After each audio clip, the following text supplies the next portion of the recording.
For the latest in strategic affairs, subscribe to our YouTube channel. Click the bell icon for updates.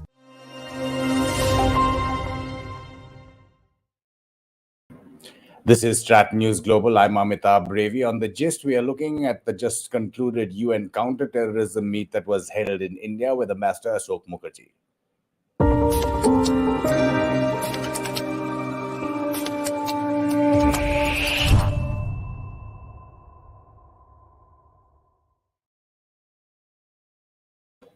A warm welcome to all of those viewers who are picking up this as a live stream, and a welcome to those viewers who will watch this later on our YouTube channel. Welcoming also from the Indian capital, New Delhi, Ambassador Asoke Mukerji. As we said, he was India's permanent representative and ambassador to the United Nations. Ambassador Mukerji in 2010 also supervised the MEA's counter-terrorism work, during which India negotiated entry to the FATF and the GCTF. Ambassador Mukerji, good to see you again, sir. Thank you, Amitabh. Good to be on your program. Ambassador, the meeting that went on in Mumbai and Delhi, optics and outcomes, including a Delhi declaration, how do you see both? Well, in terms of what you call optics, I think it's interesting that it's the first time that the Counter-Terrorism Committee had a meeting outside New York. You remember the committee was set up after the 9/11 attacks on the United States. And for the past 20 years, they've been focused on their meetings and their activities in the UN headquarters. So for them to come out and hold a meeting in India is optically, I think, very significant. And particularly because they went to Mumbai on the first day of their meeting and heard from the victims of terrorism, who were all present at that meeting and participated in an outreach of the committee. I think that brought a connect between what is discussed in meeting rooms of the United Nations and what is actually the reality on the ground. So I think that was an important outcome. As well as the meeting helped to focus, especially because it was held in Mumbai, on what happened in 2008 on the 26th of November. Because terrorist attacks have taken place with frightening regularity throughout these past 20 years. And each country needs to actually try and prosecute and bring to justice the perpetrators of these terrorist acts. But as they increase in number, the focus tends to get dissipated. And I think having the meeting in Mumbai helped to restore the focus on what has been one of the biggest terrorist attacks in India, because it targeted the financial capital of India, it targeted India's society, social framework, and it used new technology. I mean, these were, each of them are major landmarks in the fight against terrorism. And yet, somehow, the follow-up in the UN Security Council seems to have lost its way. So this meeting, I think, has helped to bring the focus back. And I hope that it will be followed up in those meeting rooms in New York with some specific measures. You mentioned new technology. That was the focus of the discussions that went on, both open and behind closed doors, whether it's communication, funding, UASs or drones. Extremely important subject in terms of combating terrorism. And since you mentioned Mumbai and 26/11, there was VOIP of the Pakistani handlers, which was also played out. Yes. And I think that's an important point. We have, of course, raised this dimension, the technology dimension, with our foreign partners regularly. I mean, soon after it happened in 2008, in the discussions we've had with the major powers, I have myself participated in those discussions. And this issue of the use of new technologies, communications technologies, has been raised. So it's not a new issue. But I think that where the UN itself as a whole and the Security Council specifically has not really done much is in addressing the nuances and the specifics of how technologies can be used for planning and committing terrorist acts. And this is something that has been an increasing source of concern because since 2008, communications technologies have evolved so rapidly that today they are able to permeate almost all countries and all societies in the world, especially through what we all are taking for granted, the smartphones that are used nowadays for communications and more. So the point here is, what has the United Nations and what has the United Nations Security Council been doing to address the abuse of technology by terrorists? And this is something that it has been in the meeting rooms, but it is not much of public discussion on this, unfortunately, because the United Nations itself has not yet put a focus on the technology pillar of international affairs. It's only very recently, 2 years ago, that the UN Secretary General issued a report on digital cooperation.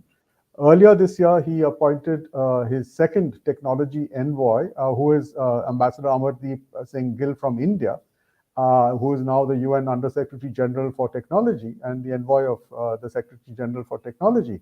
But these are measures taken by the Secretariat. I think the member states of the United Nations, and particularly in the Security Council, the member states have not demonstrated much progress in first understanding how new technologies can be abused for terrorist purposes, and secondly, how this abuse can be restricted and countered. I think these are the issues that will now need to be taken on board.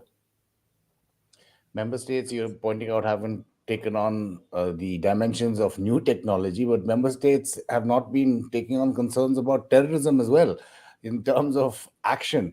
The External Affairs Minister, both at this conference and has been doing that at the Security Council itself and repeatedly in different forum, reiterating that protection in Pakistan and politics of China at the UN Security Council on putting technical holds on Pak-based terrorists is preventing action.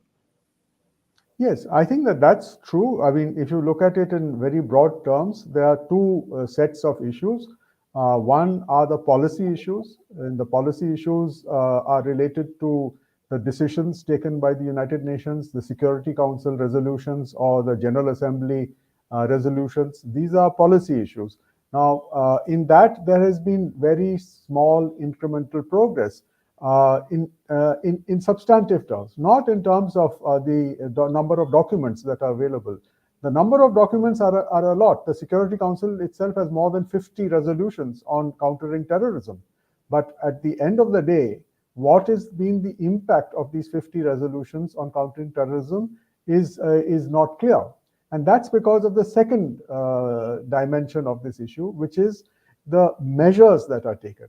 And in terms of the measures, I think we can today see that in the General Assembly, the measures have tended to focus more on building capacities of member states through a global counterterrorism strategy, which was adopted in 2006 and which is reviewed constantly every 5 years. So this is the primary focus, capacity building. They have consciously or not opted out of pushing the legal dimension, the rule of law dimension, which actually comes from the General Assembly through a convention against terrorism. That has not had much traction in recent years. And in the Security Council, the measures have been shown to be more political, as you mentioned. There are holds put by on requests for listing of terrorists, for sanctions against these terrorists. These holds or blocks are put by permanent members like China, which has done it quite frequently on proposals from India. But even before India's proposals in the mid-2000s, almost 20 years ago, There were cases of countries wanting to put individuals on sanctions lists which were getting blocked by other members of the Security Council. And perhaps the most well-known case from that time, 2006, is what is called the Sudan sanctions list case, in which there were 4 individuals who from Sudan who were sought to be placed on the sanctions list. The country which wanted to put them on the sanctions list was the United States. China at that time followed the same playbook by blocking the requests for putting them on the list. But the United States did something which I think the rest of the world needs to be more aware of, which is that they decided to escalate the matter and put the proposal in the full meeting of the Security Council and not in the committee or the Sanctions Committee.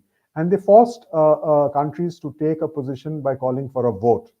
And at that time, in 2006, China, which had blocked the proposal for listing in the Sanctions Committee, decided to abstain from the vote and let the resolution be adopted. It did not veto the resolution. So the 4 individuals from Sudan were placed on the Sudan sanctions list. But having put them on the list, the next question is, what do you do with these people who are sanctioned? And I think that our experience in our own neighborhood shows that here too, it is a political process. All of us know about how the Taliban were put on the sanctions list.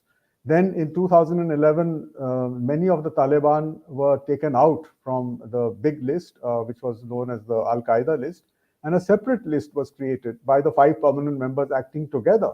In June 2011, they passed a resolution 1988. They created a Taliban sanctions resolution, a list for Taliban. But the objective of the Taliban sanctions list was very clear right from the beginning, from 2011 onwards, which was that they would use this to get Taliban to be taken off the sanctions list in order to make them players in the politics of Afghanistan. Of course, that process, which was supposed to be calibrated, got short-circuited in August 2021 when the entire Taliban structure just took over power in Kabul. And nobody today remembers the commitment given in as recently as March 2020 on calibrating the reintegration of Taliban into Afghan politics on the condition that they will support an inclusive government of Afghanistan. That is a UN resolution 2513 of March 2020. Nobody even remembers that today. And that's the politics. So I think that the Security Council has displayed that for it, the sanctions route for countering terrorism has been more political in nature than actually more, I would say, neutral or more, and in that sense, more effective. It has not been effective at all because of the politics involved in such decisions. So then the next obvious question, Ambassador, would be, if there's politics in the United Nations, which even outsiders know about, how does India get over it in these particular cases? Like you said, in the Sudan case, the US managed a certain way. Masood Azhar, the Chinese bloc was lifted. We don't know for what reason. How do you get over things like this within this system?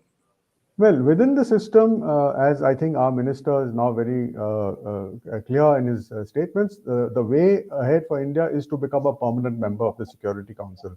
Unless you are permanently represented inside that chamber and ipso facto become a member of the sanctions committees and the other counterterrorism committees, you cannot put forward any proposal or a measure and expect to follow it through.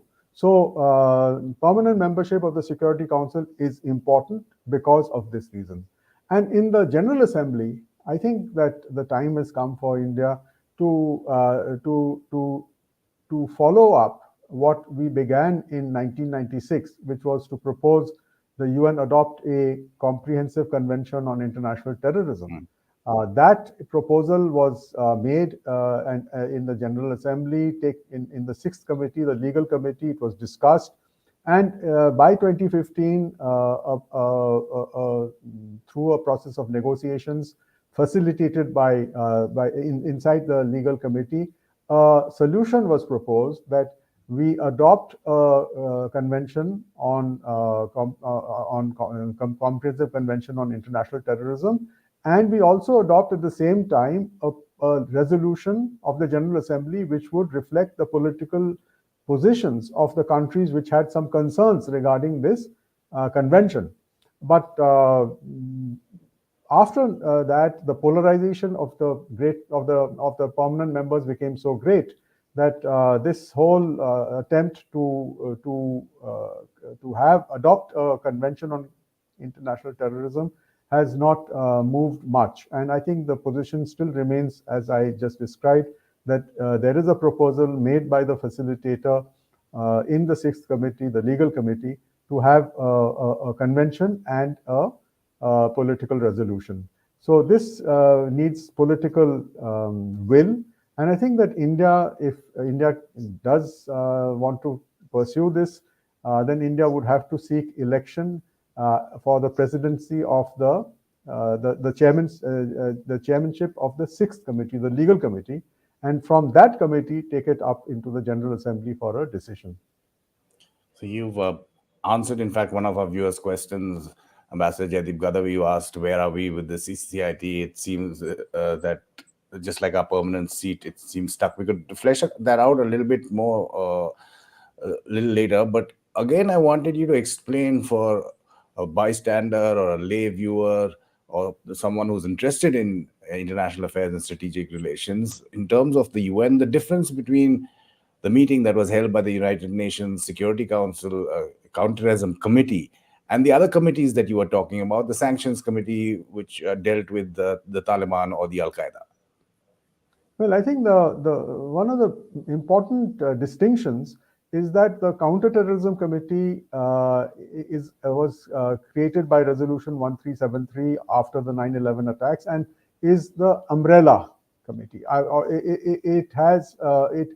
It deals with all aspects of countering terrorism.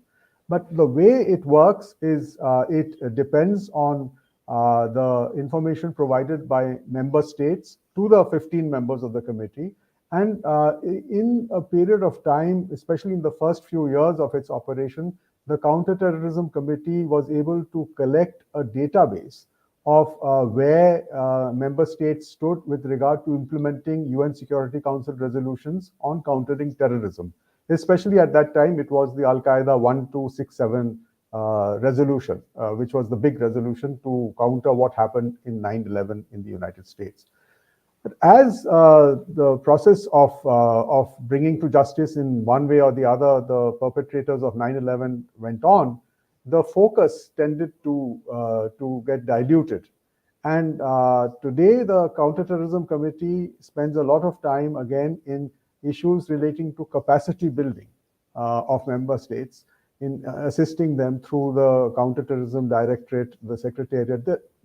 It's become a best efforts kind of endeavor, but the actual fight against terrorism using the rule of law has not happened so far.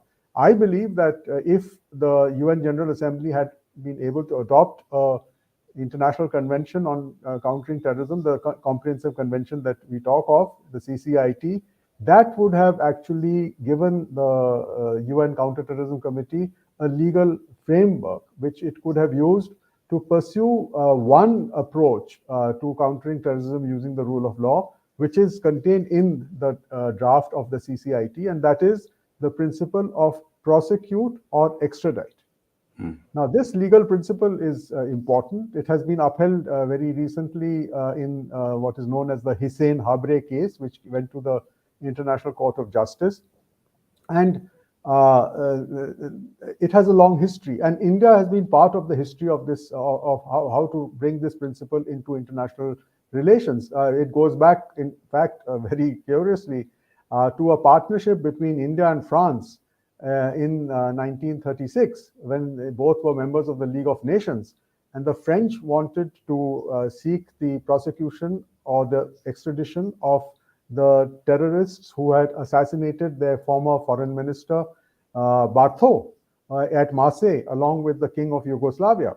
But the assassins were given shelter in Italy at that time, which was under Mussolini, and were not prosecuted or extradited. So the French moved a proposal during the League of Nations for the suppression of international terrorism, at the heart of which was this principle or obligation requiring members to either prosecute or extradite for prosecution. But the Second World War came, and that convention went out of the window. The only country that ratified that convention was India at that time.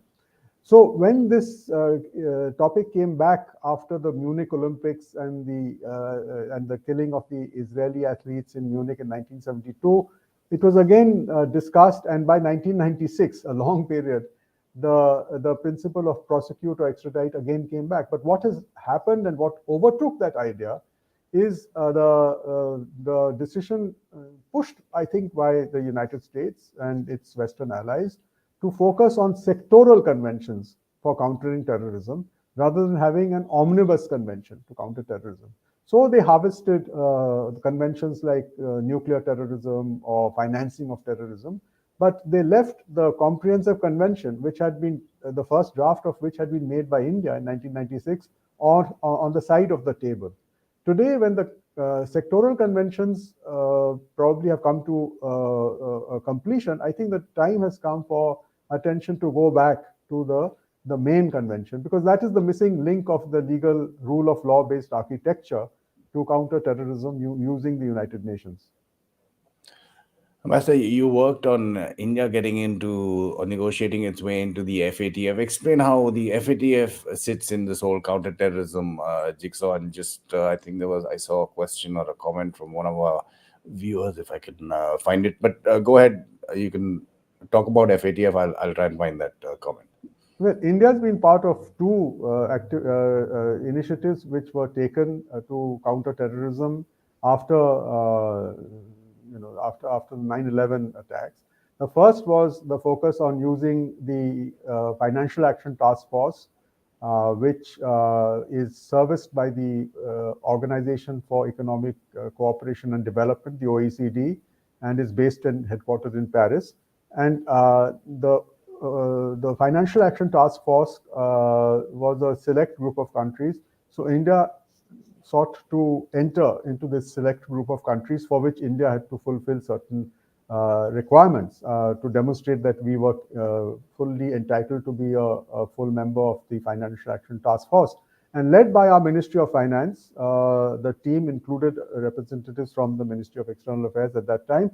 In 2010, India succeeded in getting the consensus of all the other members of the Financial Action Task Force, which included even China, to enter the FATF as its full-fledged member. What has happened since then with the FATF is that they have a set of recommendations, which are norms that they expect all their member states to follow, and they have a set of 9 specific recommendations which are aimed at countering the financing of terrorism. And I think that as you said, for the lay viewer or the person who's interested, the best example is to look at the KYC requirement of banks. The KYC requirement of banks is linked to countering the financing of terrorism. And that is a requirement that comes from the Financial Action Task Force. It is adopted by the banking authorities of each of the member states of the FATF, and it becomes a requirement, a norm, which even individuals are expected to comply with. So that is how the FATF works, and that is how the UN Security Council has integrated these norms of the FATF into its resolutions on countering terrorism, which therefore make them applicable law, because every member of the United Nations under Article 25 of the UN Charter is obliged to implement the decisions of the UN Security Council, the resolution of the UN Security Council. In 2010, another initiative took place that was to create a global counterterrorism forum to create norms for not only prosecuting terrorism, but also to deal with victims of terrorism, to deal with kidnapping for ransom and issues related to terrorist activities. And this Global Counterterrorism Forum was convened by the United States, and today has 30 member states, all governments. It's an intergovernmental forum. India is a founder member of this Global Counterterrorism Forum. And the work of this forum, as like the FATF, has been used as a norm by the UN Security Council in its resolutions. For example, the resolution of the UN Security Council on the foreign terrorist fighter threat specifically refers to the Global Counter Terrorism Forum as a norm setting body. So I think that this is a way in which India has gone also into the groupings that are outside the United Nations. Neither the FATF nor the Global Counterterrorism Forum are UN bodies. They are outside the UN, but they make the norms which are then adopted by the Security Council and become UN norms in that sense. Although there are many member states in the United Nations who are not members of either of these bodies and who do not agree with this approach. But that's for them to say, not for me. But we have been inside the room on both these bodies. And you have seen how the Financial Action Task Force actually has been used in a very calibrated way by India to address the countering of financing of terrorism by Pakistan. So this is illustration of how it works in the real world.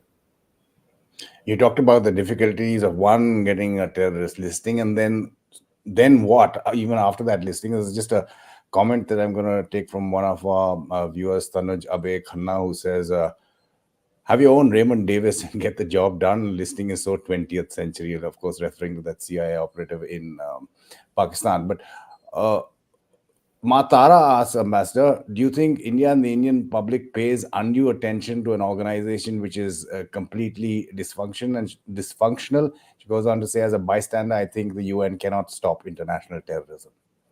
No, the UN, I agree, the UN didn't even look at international terrorism as a challenge till 1972, till the Munich Olympics. So from 1945 to 1972, it's not as if terrorism did not happen, but the United Nations didn't respond to it.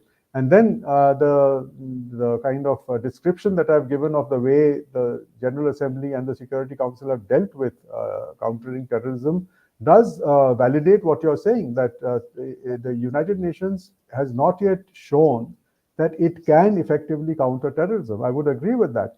But to go to your first point, if not the United Nations, then what? And that is an important point, because then if you're in a group which is composed of equal countries, like we are in the Global Counter Terrorism Forum or the FATF, then we are on an equal basis in the decisions they take. But if we are to form or become part of a group which is dominated by the big powers or the so-called big powers and expected to only follow what they prescribe, then I think that that's not an option.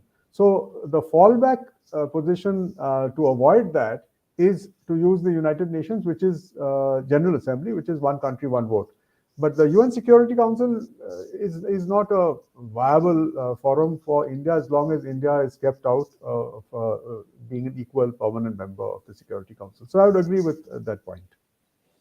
Ambassador Asoke Mukerji, as usual, thank you so much for your time and sharing your experience and expertise with us on StratNews Global. Thank you. Thank you. And thanks to all our viewers, those of you who asked questions and took part in the YouTube chat box. You can, of course, support us. There's a UPI QR code that flashes on your screen. The link is also in the YouTube descriptor. You can follow our social media handles, including one now on Telegram. That will give you the latest that we post on either our website or YouTube channel. This is The Gist on StratNews Global. I'm Amitabh Revi.